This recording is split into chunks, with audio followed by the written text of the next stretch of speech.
Parlons. Design. Parlons. Design. Parlons. Salut, c'est Romain, bienvenue dans un nouvel épisode du podcast Parlons Design, dans lequel je vais te parler de 6 méthodes, de 6 bonnes pratiques de design humain. Alors ces 6 bonnes pratiques, elles sont tirées du design humanbydesign.com qui a été créé par John Jablonski. Donc c'est un peu un guide du design éthique centré donc sur le bien des utilisateurs. C'est-à-dire qu'au lieu de penser d'abord au profit, d'abord au produit, on va aller directement penser à l'utilisateur, mais pas juste à l'utilisateur en tant que tel, mais à son bien-être. C'est-à-dire à son bien-être dans l'utilisation du produit et dans ce que ça va lui apporter, même plus que dans l'utilisation du produit, dans sa vie au quotidien. Un utilisateur de votre produit, qu'il utilise votre produit quelques secondes par jour ou quelques heures par jour pour son côté professionnel ou pour sa vie personnelle, on va penser à son bien-être global. Et donc voilà, ces 6 bonnes pratiques vont donner un petit peu un cadre à qu'est-ce qui est important de respecter, à quoi est-il important de penser quand on va essayer de designer en pensant bien au bien-être de l'utilisateur. Alors d'ailleurs, humanbydesign.com, c'est un site très joli avec des petites animations sympas, donc je vous conseille d'aller le voir. Bien sûr, je mets le lien de ce site en description vu que c'est ce qui me sert de base à cet épisode du podcast. Mais voilà, c'est un très joli site. Il y a aussi des posters qui sont disponibles pour chacune des 6 bonnes pratiques. Donc si vous voulez les télécharger, je vous invite vraiment à découvrir ce site et ce très bon travail de John Jablonski. Donc on rentre dans le vif du sujet avec les premières bonnes pratiques, le premier, on va dire, type de design. J'ai eu du mal à trouver un terme qui le représente bien. C'est appelé Empowering Design. C'est très difficile à traduire. Donc on va dire c'est du design qui est responsabilisant, valorisant et stimulant pour l'utilisateur. On va se focus, on va mettre en avant le côté, la valeur apportée à l'utilisateur. Voilà, on va penser à qu'est-ce que ça apporte directement à l'utilisateur. Pour bien respecter ces bonnes pratiques de design valorisant, il va falloir laisser le contrôle à l'utilisateur. Lui laisser le contrôle sur sa vie privée, qu'est-ce qu'il souhaite dévoiler, qu'est-ce qu'il souhaite garder pour lui. Mais aussi lui laisser le contrôle sur ce qui lui est proposé.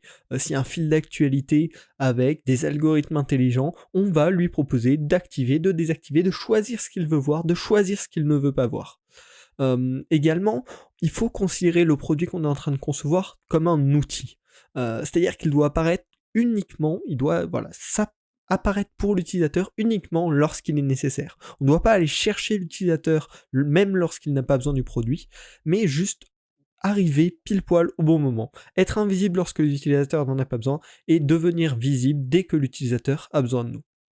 Et également, le troisième point important, c'est de permettre la prise de conscience, en apportant à l'utilisateur des informations précises sur l'utilisation qu'il fait de l'application. Aujourd'hui, c'est plutôt bien fait sur les smartphones qui proposent des statistiques d'utilisation et qui vous disent tel jour vous avez utilisé tant d'heures votre téléphone, c'est mieux par rapport à la semaine dernière, c'est moins bien par rapport à la semaine dernière, et tout ça, ça permet à l'utilisateur de votre service de prendre conscience de quelle est l'utilisation qu'il fait de votre produit aujourd'hui, est-ce qu'elle est abusive, est-ce qu'elle est bien par rapport à ses attentes, et de lui donner donc bien sûr le choix de réduire, d'augmenter son utilisation, mais en tout cas d'être en connaissance de cause pour pouvoir prendre les bonnes décisions. Le second point, c'est le finite design. L'idée là, ça va être de limiter le contenu montré à l'utilisateur au contenu pertinent. Globalement, c'est éviter le scroll infini sur votre service, éviter que votre utilisateur passe des heures et des heures sur votre service sans avoir de vraies informations pertinentes. Pour ça, ça va être par exemple en informant l'utilisateur quand tout ce qui était nouveau a été vu. Il a vu tout ce qu'il y avait de neuf, là s'il continue à se balader, il va voir que des trucs qu'il a déjà vus. Vous l'indiquez à votre utilisateur afin qu'il puisse, s'il le décide, arrêter la navigation là et ne pas perdre de temps à revoir des choses qu'il a vues ou à se perdre un petit peu dans le service. Également, ça va être de mettre de la friction lorsque c'est nécessaire pour éviter la perte de temps involontaire. L'autoplay par exemple, c'est un peu un dark pattern en termes de design humain. On va lancer l'utilisateur dans une vidéo alors qu'il ne l'a peut-être pas souhaité. Donc, en design humain, en finite design, on va essayer d'éviter l'autoplay afin de laisser à l'utilisateur le choix de est-ce qu'il veut regarder la vidéo ou non. Également, ça va être dans une situation d'un feed avec des informations qui pourraient aller à l'infini, on va, au lieu de charger tout seul sans que l'utilisateur s'en rende compte la suite, mettre un bouton charger plus pour créer cette petite friction qui va laisser le choix entre guillemets à l'utilisateur de est-ce que je continue, j'appuie sur le bouton, ou est-ce que je m'arrête là. Après, ça c'est bon dans certaines situations. Par exemple, si vous faites une liste de produits, ce sera un mauvais cas d'usage, car ici l'utilisateur cherche les produits, donc de toute façon, s'il continue à scroller, c'est qu'il cherche, c'est qu'il n'a pas trouvé le produit qu'il recherche. Mais dans le cadre d'un fil d'actualité, par exemple, ça peut être un bon pattern pour laisser l'esprit libre à l'utilisateur à ce moment de se dire est-ce que je continue ou non. Le troisième point, c'est le design inclusif. Le but, c'est de designer pour tout le monde. On a vraiment tendance à oublier certaines personnes, notamment les daltoniens, ça représente une grosse partie de la population, alors qu'on s'en rend pas forcément compte, et on n'y fait pas toujours gaffe dans le design. Et donc ça, voilà, le design humain va vraiment mettre en avant ça, l'accessibilité en proposant un bon contraste, une bonne taille des textes. Si ce n'est pas le cas, proposer des paramètres qui permettent de rendre l'interface bien plus agréable pour les utilisateurs qui ont certaines difficultés à la lecture, et bref, et sur différents points. Et ça va être aussi en proposant des alternatives au contenu bloquant. Par exemple, une vidéo pour un malentendant, on va proposer un sous-titrage. Un document sonore, on va proposer une retranscription textuelle. Voilà, c'est tout ça, toutes ces bonnes pratiques d'accessibilité qui sont importantes dans ce design éthique. Le quatrième point, c'est le design respectueux. Là, ça va être de prioriser le bien-être humain, dans le sens de sa qualité de vie au quotidien. Donc on va s'attarder notamment sur les notifications. Ça va être de choisir le bon type de notification selon l'urgence du contenu qui va être transmis à l'utilisateur. J'avais fait tout un podcast là-dessus, le lien sera également dans la description, mais c'est-à-dire envoyer une notification push uniquement si c'est du contenu extrêmement urgent. Si c'est du contenu moins urgent, on va se rediriger sur une notification de type mail, ou même sur un fil d'actualité si le service a un blog. Voilà, vraiment adapter, ne pas notifier l'utilisateur, ne pas le déranger si ce n'est pas réellement nécessaire. Et également lui laisser le contrôle. Lui laisser choisir quelle notification il veut recevoir, sur quel type de moyen, c'est-à-dire par mail, par message, par notification push, par notification in-app, et vraiment laisser un contrôle, respecter l'utilisateur dans sa vie quotidienne et ne pas le déranger pour rien. Le cinquième point proposé sur Human by Design, c'est le design réfléchi. Dans le sens, réfléchir à quel moment on doit ajouter de la friction à une certaine étape pour le bien-être de l'utilisateur. Faire du bon design d'expérience utilisateur, c'est pas simplement tout simplifier au maximum. Il y a des cas où la friction est nécessaire. Par exemple, en proposant des solutions de connexion sécurisées comme la double authentification, c'est plus compliqué pour l'utilisateur de se connecter avec une double authentification parce qu'il y a justement cette seconde étape de s'identifier avec son téléphone, mais c'est bien plus sécurisé.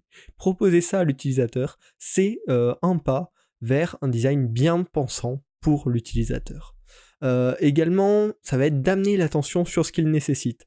On va souvent penser notamment à toutes les conditions générales qu'on est obligé d'accepter quand on s'inscrit sur un site. Proposer par exemple un résumé des points importants qui sont dans ces conditions générales pour proposer tout simplement une vision claire à l'utilisateur. C'est une petite étape à plus, on va devoir lui montrer ça, voilà ce qu'on vous dit, alors que de toute façon il ne l'aurait pas regardé, mais au moins on va être clair avec l'utilisateur et lui sera conscient de ce qu'il accepte dans sa globalité du moins.